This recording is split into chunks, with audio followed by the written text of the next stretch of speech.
Hey there everyone, welcome back to the ongoing step-by-step guide to having a baby via surrogacy. Don't worry, we are nearly at the end, which is probably a relief for you because you may be sick of this, but at the same time it is also a relief for me and Michael because we are now well over 4 years into this whole process. This final stage is the parental order.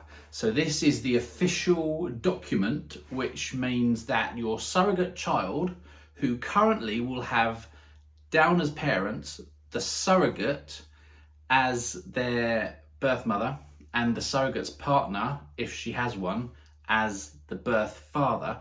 This is the stage where that gets changed and replaced by yourself and your partner. And it makes it official in the eyes of the law. At the moment, we have our lovely baby. For the sake of this video, we are calling her baby Karen. And although we've been looking after her and been her parents now for months, officially, according to the government, she's not ours. She just happens to be living with us. Once your baby has got to 6 weeks, you are able to apply for a parental order. This is found on the government website. It's called a C51 form. You have to do this before the child gets to 6 months old. So between 6 weeks and 6 months, you have to apply. We were very keen to get this done. It would be very easy to have settled into your life as a new parent and forget you have to do it. But between 6 weeks and 6 months, you have to make this change.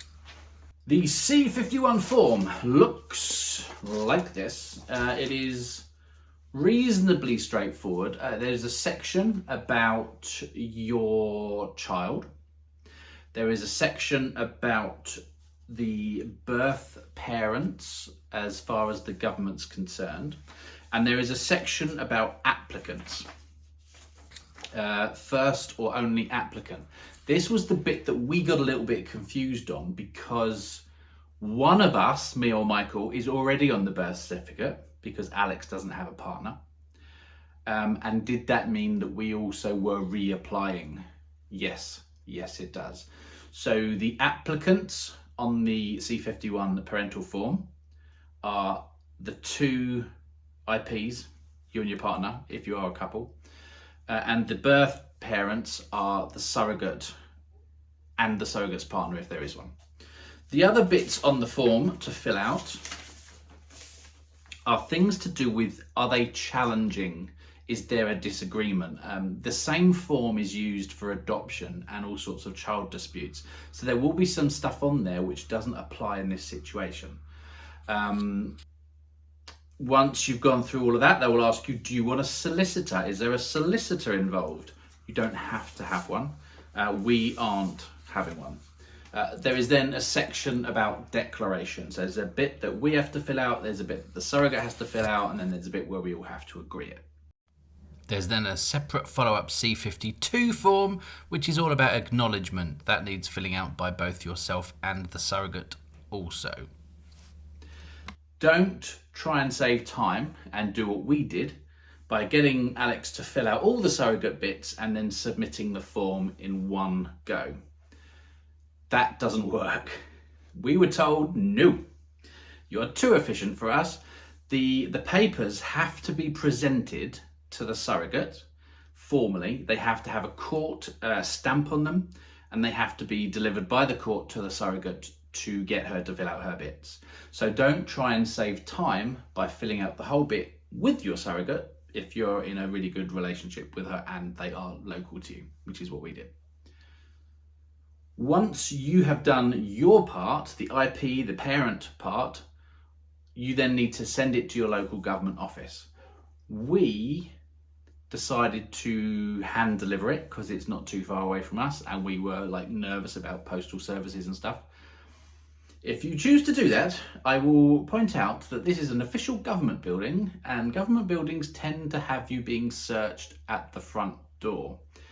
So if you are dropping off this important paperwork, don't push a buggy in there loaded up with Christmas presents, which you've been buying, because everything will be needing to be emptied out and stored. So yes, that was a pain. If you deliver the paperwork yourself, you will get it checked off with you. If you don't do it yourself, they will let you know if there's anything wrong.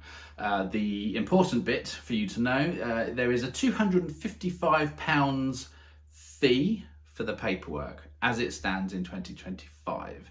£255 for them to just process this and presumably set the court date, unless there's more to come. I don't think there is more cost to come.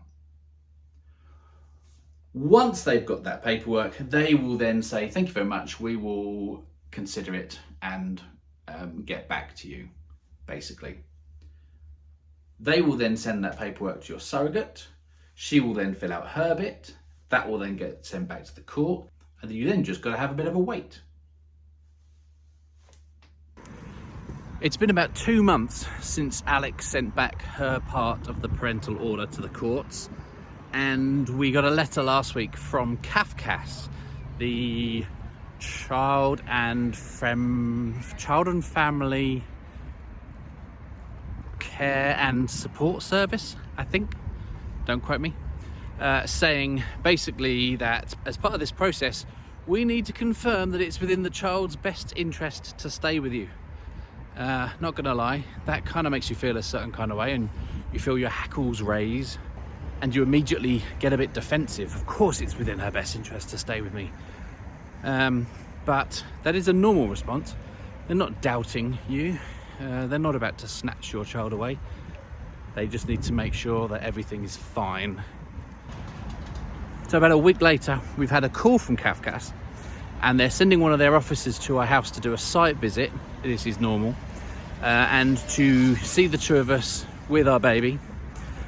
Just to see how we are with her, make sure that everything is fine, and that is all normal. They will do their site visits and then they will offer their recommendations to the courts. So that is the middle part of the last stage.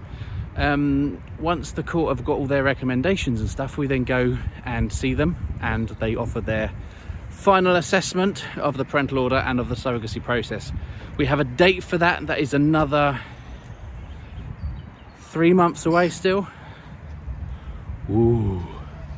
So that would take the whole process to over 4.5 years.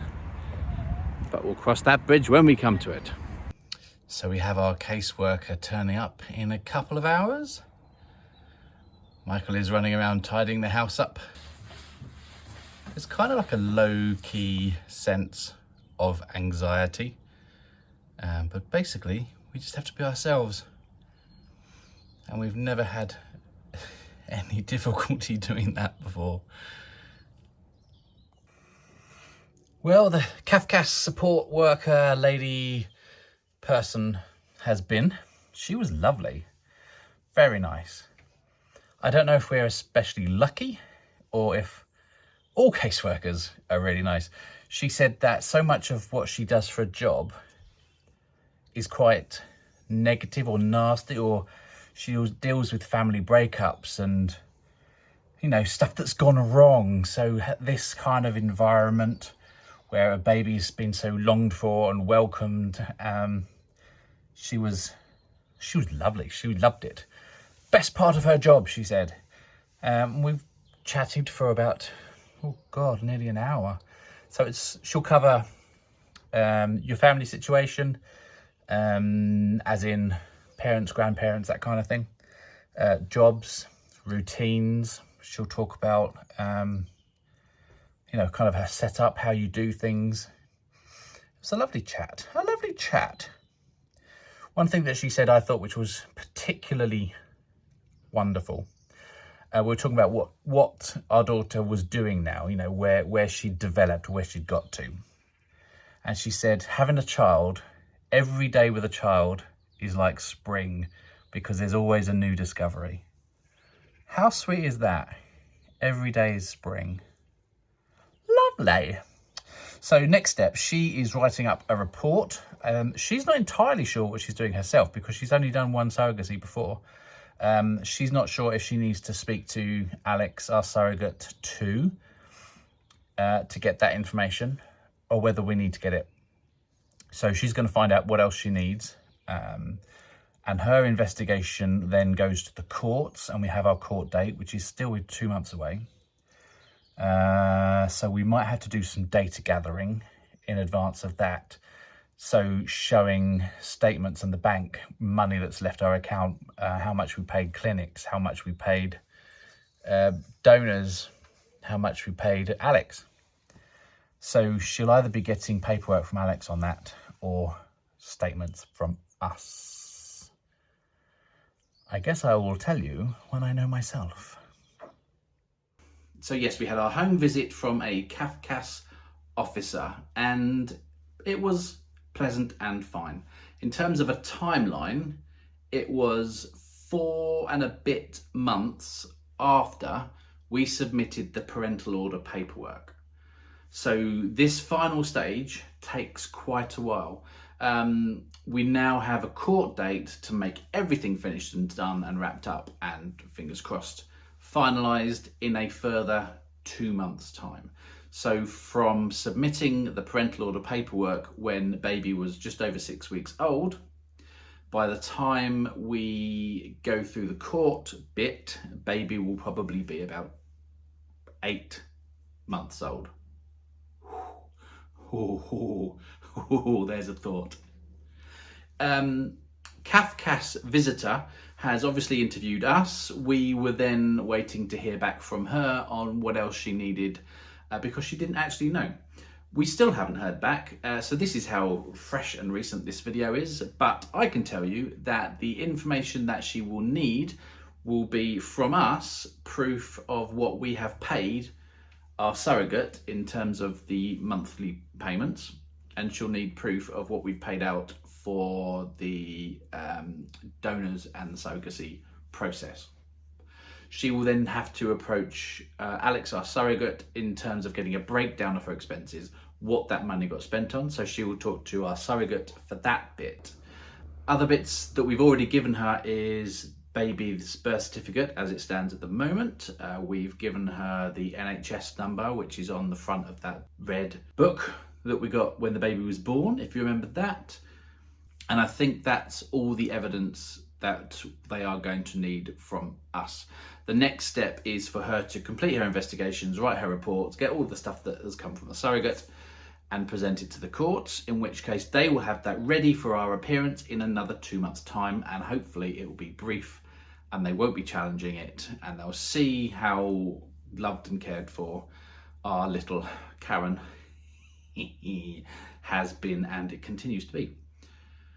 So for this stage, the applying for a parental order, this is all we can do. Now we are just waiting for the parental order to be granted. And that will be the final video of this series, and we can all kind of wrap it up. However, there will be a bit of a wait. In the meantime, I will be filling in a couple of extra videos, which hopefully you will find very useful and will apply to things you will be learning through the surrogacy process that haven't been covered through our own story. But for now, like, follow and subscribe and all that malarkey. Stick your questions below, and I hopefully will be seeing you in the not too distant future to wrap this up. Ta-ra for now. Thank you very much. See you later.